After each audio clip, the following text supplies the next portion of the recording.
بسم اللہ الرحمن الرحیم۔ سورۃ بقرہ کی تفسیر کر رہے ہیں ہم۔ آگے دیکھیں گے والموفون بعہدہم اذا عاہدوا۔ اس میں انسان کی پرہیزگار انسان کی 3 صفات بیان کی گئی ہیں۔ پہلی صفت جو ہے وعدے کی پابندی ہے۔ وعدے کی پابندی بیان فرمائے گی کہ عہد کی کئی صورتیں ہیں۔ کچھ عہد معاہدے جو ہے انسانوں کے اپنے رب کے ساتھ ہوتے ہیں، کچھ اپنے عام بھائی بندوں کے ساتھ، کچھ عزیز و اقارب کے ساتھ، کچھ دوست احباب کے ساتھ بھی کرنا پڑ جاتے ہیں۔ اللہ تعالیٰ سے عہد کی مثال ایمانیات ہے جو آیت کے شروع میں بتائی گئی کہ عبادات ہے۔ جب آدمی کلمہ پڑھتا ہے تو ان عقائد اور عبادات کا اللہ سے معاہدہ کرتا ہے۔ اس طرح ہر کلمہ پڑھنے والا مسلمان اپنے آپ کو اس عہد کا پابند سمجھے۔ بندہ نے اللہ تعالیٰ سے کوئی نظر مانی تو اس کو بھی پورا کرنا لازم ہے۔ انسانوں سے عہد کی مثالیں نکاح، خرید و فروخت، وکالت، شراکت وغیرہ ہے۔ جس طرح جو عہد کیا ہو اس کا پورا کرنا لازم ہے، اس طرح قومی اور ملکی معاہدے بھی ہوتے ہیں جن کی پاسداری کرنا لازم ہے۔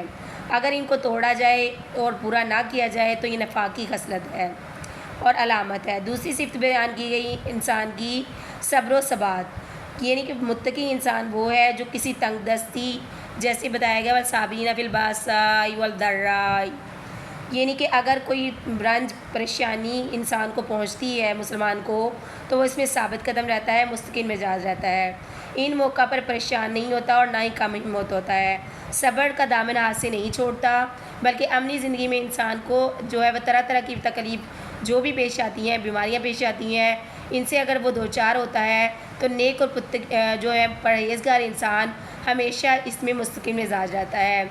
وہ صبر سے کام لیتا ہے اور شکوہ شکایت بالکل نہیں کرتا، پھرتے اور چلتے پھرتے ہر وقت اللہ کا جو ہے شکر ادا کرتا رہتا ہے اور اپنے قدم پر ڈٹا رہتا ہے۔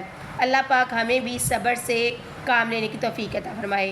تیسری صفت یہ بیان کی گئی کہ اللہ کی راہ میں یہ جیسے کہ اولئک الذین صدقوا واولئک هم المتقون، یعنی کہ آگے بتایا گیا کہ اگر اس پر کوئی مصیبت یا پریشانی آ جاتی ہے تو وہ دلیری اور پائیداری سے کام لیتا ہے۔ انسان کو 3 طرح کی مصیبتیں آتی ہیں، جیسے مالی، بدنی، جانی۔ صابر کامل وہی ہے جو تینوں مصیبتوں پر صبر کرے۔ آیت میں اخیر میں بتایا گیا کہ جو لوگ سچے کمال کے ساتھ اللہ کے سامنے جھکتے ہیں اور ہر حال میں اللہ کا شکر کرتے ہیں وہی متقی اور پرہیزگار کہے جا سکتے ہیں۔ حضرت ابو ہریرہ سے روایت ہے کہ جس کسی نے اس آیت پر عمل کیا اس کا ایمان مکمل ہو گیا۔ شریعت میں اسلامیہ میں تمام احکام کی حاصل 3 چیزیں ہیں: عقائد، اعمال اور اخلاق۔ تمام جزیات انہی 3 کلیات میں داخل ہے۔ ایک آیت میں ان تینوں کلیات کے بڑے بڑے اور اہم شعبے بیان فرمائے گئے۔ اس اعتبار سے یہ آیت نہایت جامعہ اور اہم ہے۔